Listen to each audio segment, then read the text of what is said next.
What's up mga bro o mga go? Let's go mga GRO. And ngayong araw na to, biglang ride tayo. Wala nang arte-arte.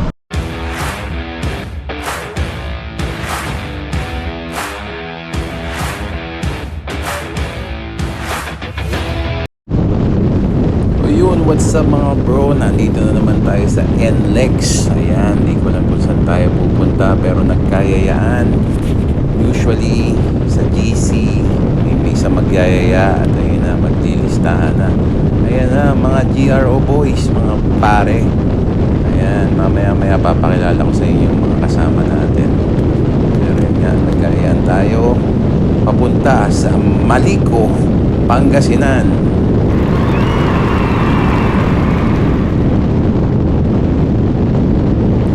And ayun nga mga gro, kasama natin ngayon ang Gentleman Riders Organization o ang GRO. Yan, kasama rin ako dyan. Yan ang mga boys natin. Yan, medyo pogi ride lang kami dahil lahat naman kami ay mga pogi. Itong aming grupo ay based sa Malabon and Valenzuela.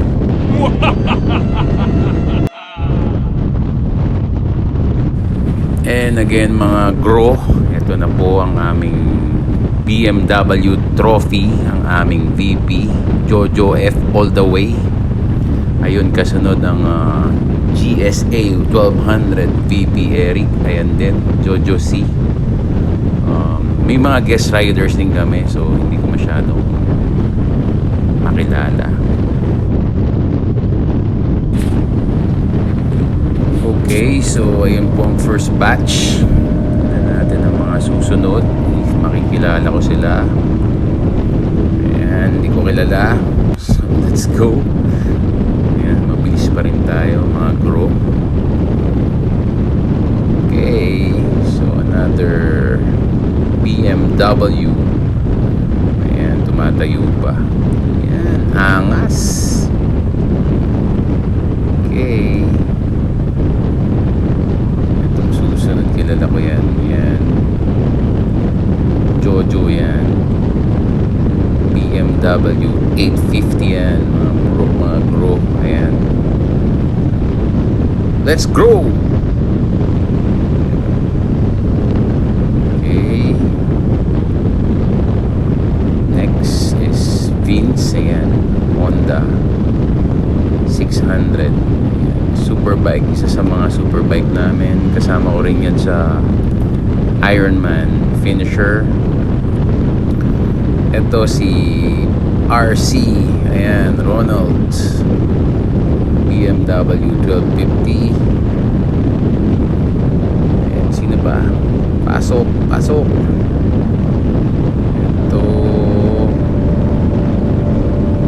Ito guest rider.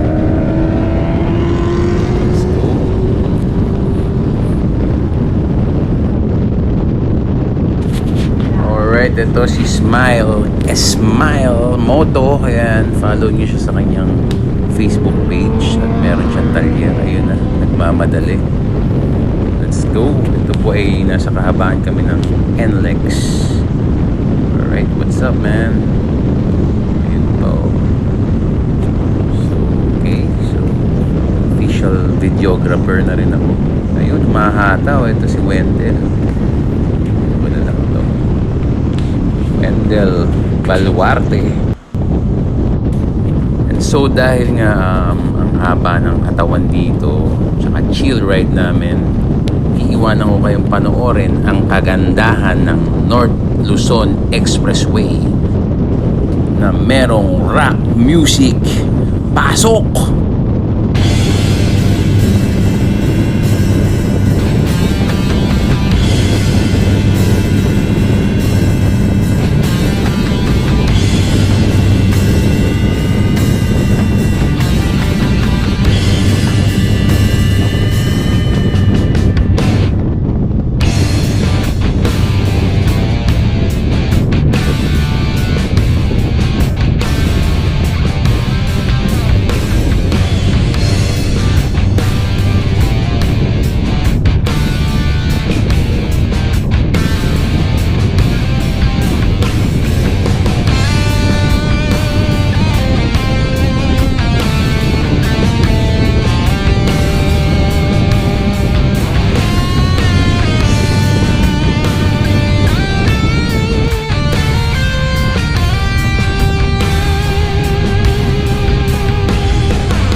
mga grow. So ito po ay exit exit T-Plex to, no? Dumiretso kami sa Concepcion, Tarlac exit. Hindi ako nagkakamali, pero alam ko mali ako. Ito ay Tarlac exit, papunta sa Malico, Pangasinan. Ayan.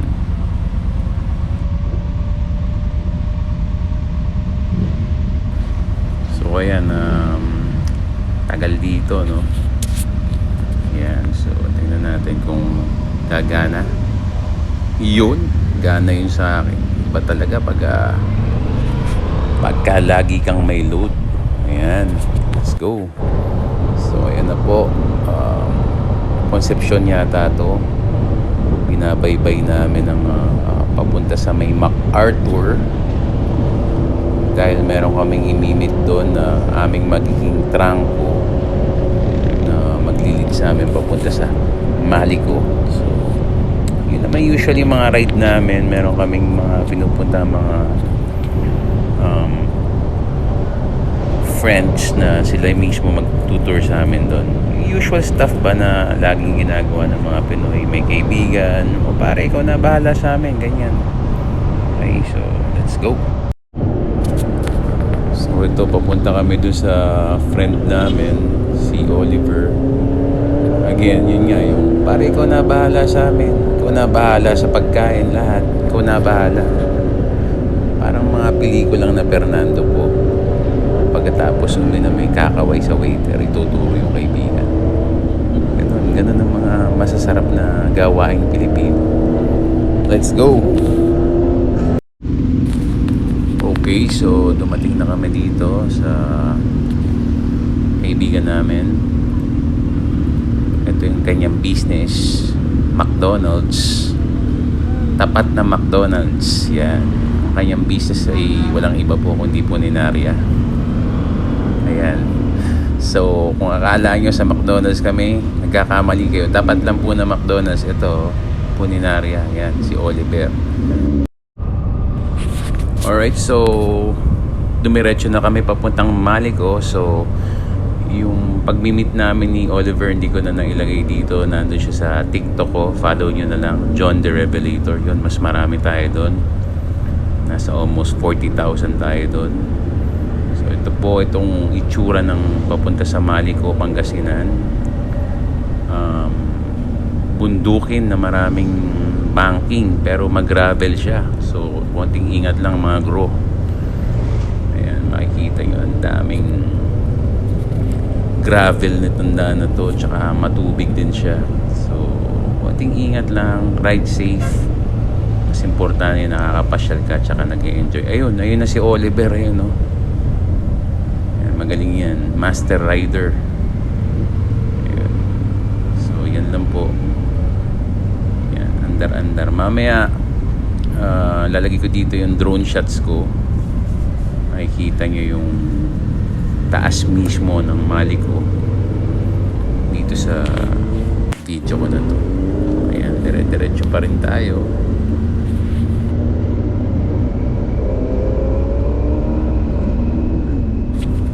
Etong mga oras na to ay kasagsagan ng init mga gro. So ito mga around before lunchtime to, so mga 11:30 makikita yung galit ng araw. Talaga naman. Yan, makikita nyo ang aming twisties. Actually, okay din yung twisties dito. Malalapad yung kalsada. Yun nga lang, medyo talaga mag-gravel. Ayan, no, nagmamadali talaga si Oliver. Iba talaga pagka ang business mo Puninaria, lagi ka nagmamadali. Ayun, nakita mo yung yun, no, yung kurba, saka yung bangin. Sobrang ganda dito. So hindi ko in-expect na may mga ganitong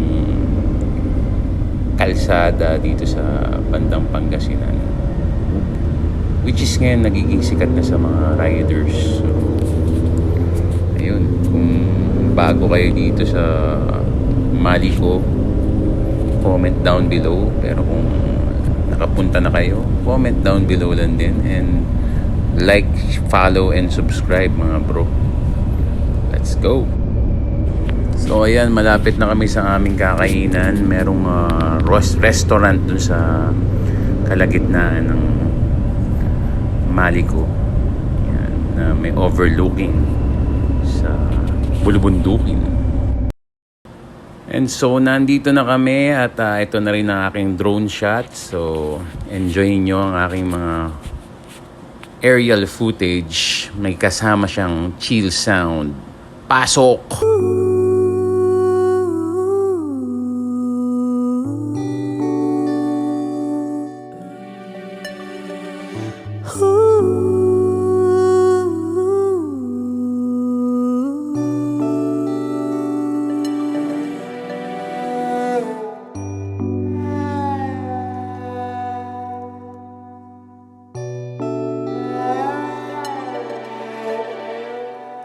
വിണ്ണിൽ സിരപുര കാണുതേ കനാ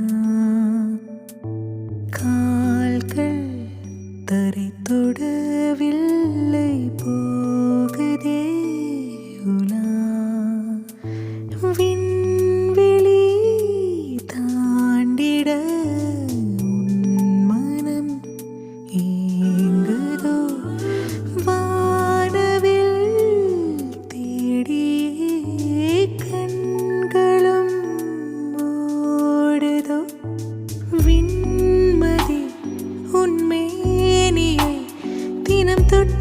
செல்லும்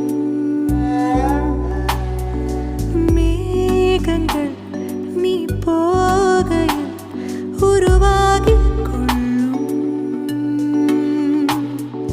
வானமே உனில் வீசும் காற்று என்னை தீண்டிச் செல்லும் உயரச் சொல்லும்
Alright mga grow, so after nung masarap na lunch na yon, eto kami papunta sa Malico View Deck. So ito mga 2 kilometers lang ito pataas mula dun sa restaurant. So ayan na po. Medyo matarik to mga grow, so ingat lang kayo sa paghinto-hinto. Kasi medyo hindi siya level, so ingat-ingat lang, medyo matarik talaga. So yun, ganda ng kalsada rin dito mga grow. Ayan. And o nga pala, shout out sa mga followers ko, subscribers, lalo na kila Epoyski, tsaka kay Joy Maria na taga Daang Kalikasan. What's up guys? Comment down below.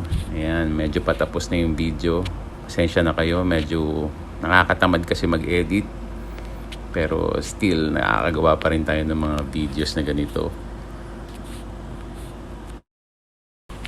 Okay mga GRO, so nalalapit na tayo sa view deck. Ito ang must see. Pag pumunta kayo, ayan, dami ng tao.